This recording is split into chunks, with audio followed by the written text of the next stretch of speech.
Saya Marsiana Dominika Jone, Kepala Kantor Wilayah Kementerian Hukum dan HAM Nusa Tenggara Timur, akan menyampaikan paparan Kepala Kantor Wilayah Kementerian Hukum dan HAM Nusa Tenggara Timur sebagai berikut.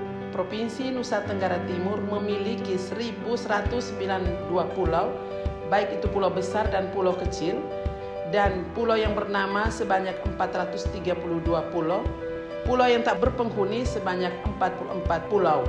Kami memiliki 21 kabupaten dan 1 kota. Ada beberapa potensi unggulan di Nusa Tenggara Timur. Yang pertama, potensi wisata alam. Kami punya Taman Wisata Komodo yang sangat terkenal, punya Pulau Padar, dan dengan keindahan yang sangat luar biasa. Ada bukit di Labuan Bajo, ada Pulau Rinca, ada komodonya. Kami punya Danau Kelimutu di Pulau Flores, Gunung Fatuleu dan Gunung Mutis di Kupang Timur, Taman Laut di Selat Alor dan di Riung yang sangat indah, ada Pulau Kelelawarnya, rumah adat di Padang Savana Pulau Sumba dan di Bena Kabupaten Ngada, pantai yang berada di Rotendao, Gunung Batu Berwarna di Labamaja Kabupaten Sabu. Kami juga punya potensi budaya yang sangat banyak. Setiap kabupaten memiliki potensi budaya masing-masing dan memiliki tenun ikat yang berbeda-beda.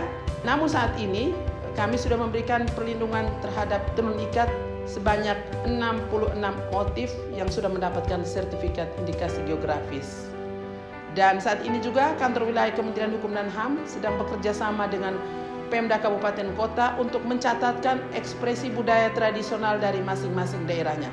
Selain potensi budaya, kami juga punya argowisata yang cukup banyak di NTT, antara lain kopi Arabica dari Bajaba Flores, kopi Manggarai dari Bajaba Flores, yang saat ini sudah mendapatkan sertifikat indikasi geografis. Juga ada kayu cendana dan kayu gaharu dari Pulau Timor, kayu cendana yang sangat terkenal, kuda Sumba sandalwood dari Sumba, dan komodo dari Labuan Bajo.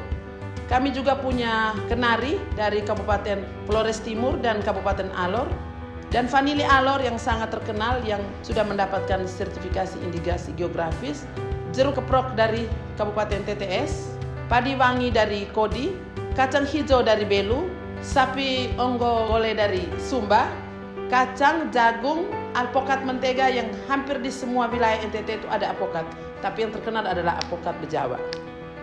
Secara umum, peta wilayah kerja Kanwil Kemenkumham NTT pada tahun 2020 tersebar di beberapa kabupaten. Misalnya kantor pelayanan imigrasi di Kabupaten Sika, dia melayani Kabupaten Ende, Kabupaten Lembata, Kabupaten Flores Timur. Ada kantor imigrasi Kabupaten Manggarai Barat, dia melayani Kabupaten Manggarai. Kanip Atambua melayani Kabupaten Belu dan kabupaten terdekat lainnya. Kota Kupang melayani Kabupaten Rote, Sabu, Sumba, dan beberapa kabupaten di daratan timur.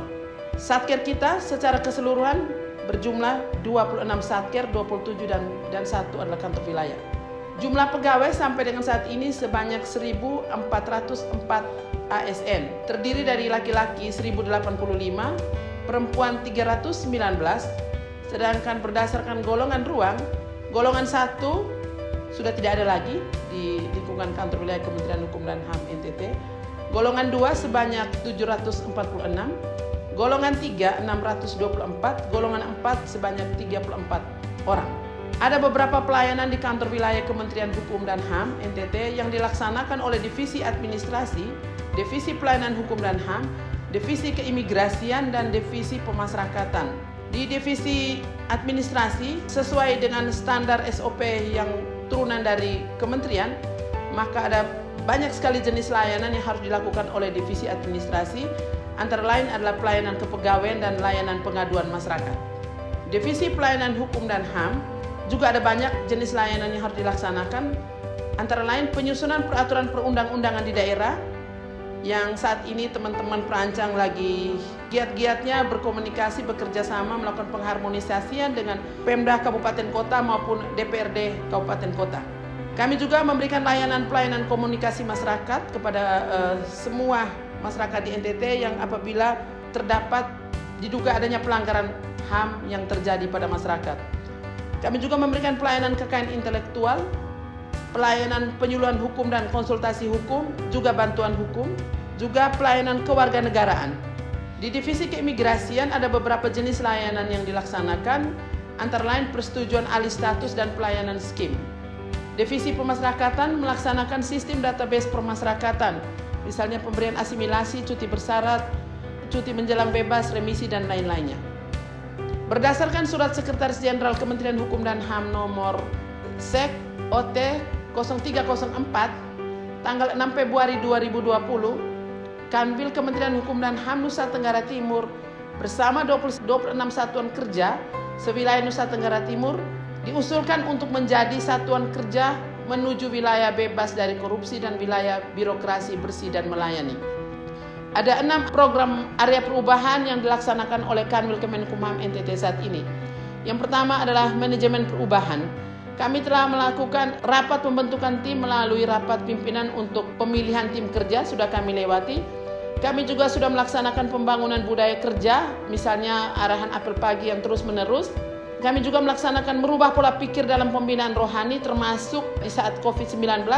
Kami tetap melaksanakan pembinaan rohani baik untuk yang Kristen maupun yang Muslim. Membentuk karakter dan disiplin dalam kegiatan kerja bakti itu terus kami laksanakan sampai dengan saat ini. Juga keterlibatan pimpinan dalam melakukan monitoring dan evaluasi. Terakhir kami melakukan monitoring dan evaluasi pada saat adanya pandemi COVID-19 saat ini dan pada saat lockdown yang ditetapkan oleh pemerintah Timor Leste. Dari Poja Penataan Tata Laksana ada 115 SOP yang ada pada e-katalog. Dari 115 SOP pada e-katalog yang menjadi SOP turunan yang sudah dilaksanakan oleh Kantor Wilayah Kementerian Hukum dan HAM NTT sejumlah 89 SOP. Dari 89 SOP tersebut, kami telah melakukan evaluasi untuk diusulkan perbaikan ada 8 SOP yang sudah dilakukan evaluasi. Di samping itu, Kantor Wilayah Kementerian Hukum dan HAM juga saat ini telah mulai melaksanakan keterbukaan informasi publik. Namun, sudah mulai kami laksanakan pada tahun 2020 adalah menginformasikan anggaran pada kantor wilayah maupun pada Satker UPT Pemasyarakatan dan Imigrasi. Jadi anggaran ini dimasukkan adalah dana DIPA yang ada pada masing-masing Satker. Itu sudah mulai dilaksanakan dan akan kami lakukan khusus untuk Kanwil dilakukan setiap 3 bulan sekali untuk informasi mengenai termasuk jenis-jenis kegiatan yang sudah dilaksanakan oleh Kantor Wilayah Kemenkumham NTT. Juga nanti kami menginformasikan semua jenis-jenis layanan yang ada pada kantor wilayah yang sudah dilakukan oleh masing-masing divisi, termasuk penyerapan anggaran masing-masing per divisi. Ketiga, penataan sistem manajemen SDM. Yang sudah dilaksanakan adalah aplikasi Simpek, mulai dari merencanakan kebutuhan pegawai, melaksanakan pola mutasi internal, menetapkan kinerja individu, menegakkan aturan disiplin dan kode etik, mengembangkan kemampuan pegawai berbasis kompetensi, sistem informasi kepegawaian.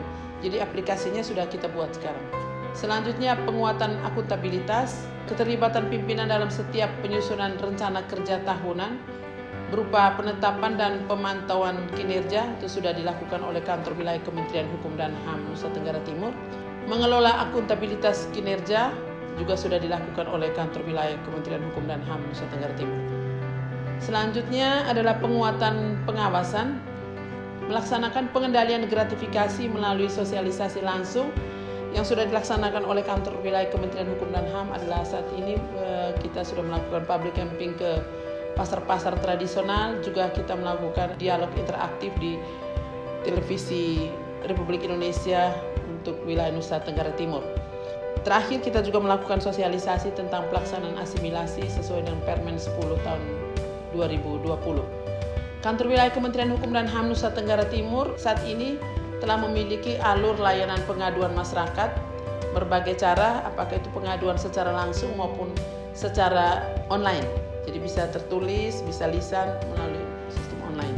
Peningkatan kualitas pelayanan publik, kami melaksanakan dan mereview pelayanan SOP sesuai SOP, melaksanakan sosialisasi kode etik, capacity building dan penerapan budaya dalam pelayanan prima, melaksanakan sistem reward and punishment bagi ASN, menciptakan inovasi, melakukan penilaian kepuasan terhadap pelayanan melalui survei penilaian eksternal.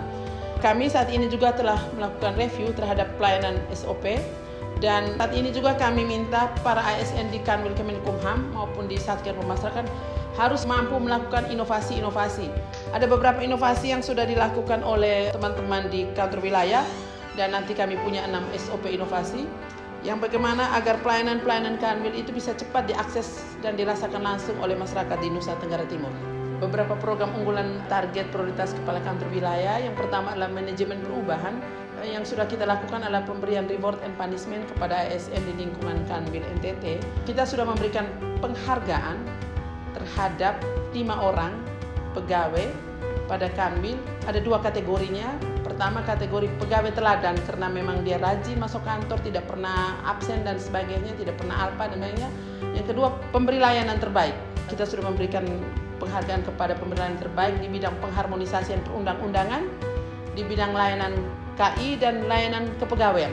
Kita juga memberikan punishment terhadap pegawai, yaitu kepala bidang, satu kepala bidang yang diberhentikan dari jabatannya sebagai kepala bidang karena melakukan pelanggaran kode etik dan melanggar PP 53. Yang kedua, penataan tata laksana. Saat ini kita Kanwil NTT sedang mempersiapkan 6 SOP inovasi dan sudah ditandatangani yang akan kita luncurkan mulai pada bulan Juni untuk 6 SOP inovasi tersebut. Yang ketiga, penataan sistem manajemen SDM mulai bulan Juni untuk semua jabatan eselon 5 dan eselon 4B serta eselon 4A. Kami akan melakukan seleksi melalui open building. Yang keempat adalah penguatan akuntabilitas. Kami melakukan monitoring, pemantauan capaian kinerja melalui penyerapan anggaran, salah satunya melalui aplikasi Smart, dan memantau tarja setiap 3 bulan sekali.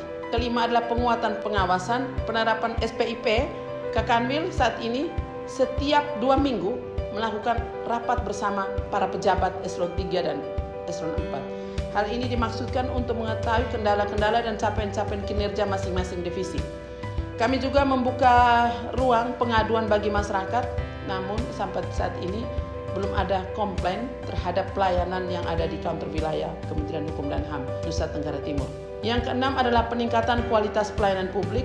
Kami sudah menandatangani maklumat standar pelayanan publik yang ada di kantor wilayah Kementerian Hukum dan HAM NTT dengan 22 jenis pelayanan kepada publik. Ada 22 SOP pelayanan publik, antara lain adalah SOP alih status dari ITK ke ITAS, SOP alih penjamin bagi warga negara asing, SOP pelayanan pengadaan barang dan jasa, dan SOP fasilitasi harmonisasi Ranperda serta SOP lainnya.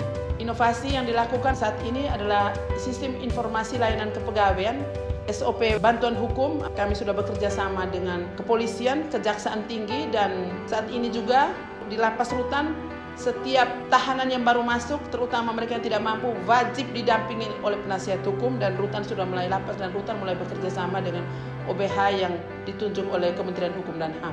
Juga kami ada inovasi tentang deklarasi standar layanan yang ada di kantor wilayah. Saat ini juga kita punya survei eksternal mandiri. Selain survei eksternal mandiri yang sudah dikeluarkan oleh Litbang, kami telah luncurkan dengan fokus pada pertanyaan-pertanyaan terbuka, dan sudah kita luncurkan mulai hari ini. Tujuannya untuk kita melakukan perbaikan-perbaikan setiap bulan. Kantor wilayah juga sesuai dengan hasil survei integritas pada periode bulan Januari sampai dengan Maret tahun 2020 mendapatkan nilai di sistem anti korupsi. Nilai kami yang sangat baik 609, baik 169, kurang baik 19, dan tidak baik 31.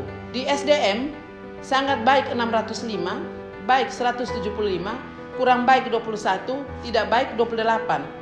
Di anggaran sangat baik 589, baik 184, kurang baik 25, tidak baik 31. Di aturan dan norma sangat baik nilainya 600, baik 190, kurang baik 15, dan tidak baik 22. Survei ini dilaksanakan dari bulan periode Januari sampai dengan bulan Maret. Kami di triwulan 1 memperoleh nilai sangat baik, yaitu 93,5. Namun yang menjadi PR kami sekarang adalah bagaimana kami mengevaluasi yang kurang baik dan tidak baik untuk menjadi baik atau sangat baik. Itu kami belum bisa lakukan karena kami tidak tahu di mana kami punya pelayanan yang tidak baik atau kurang baik.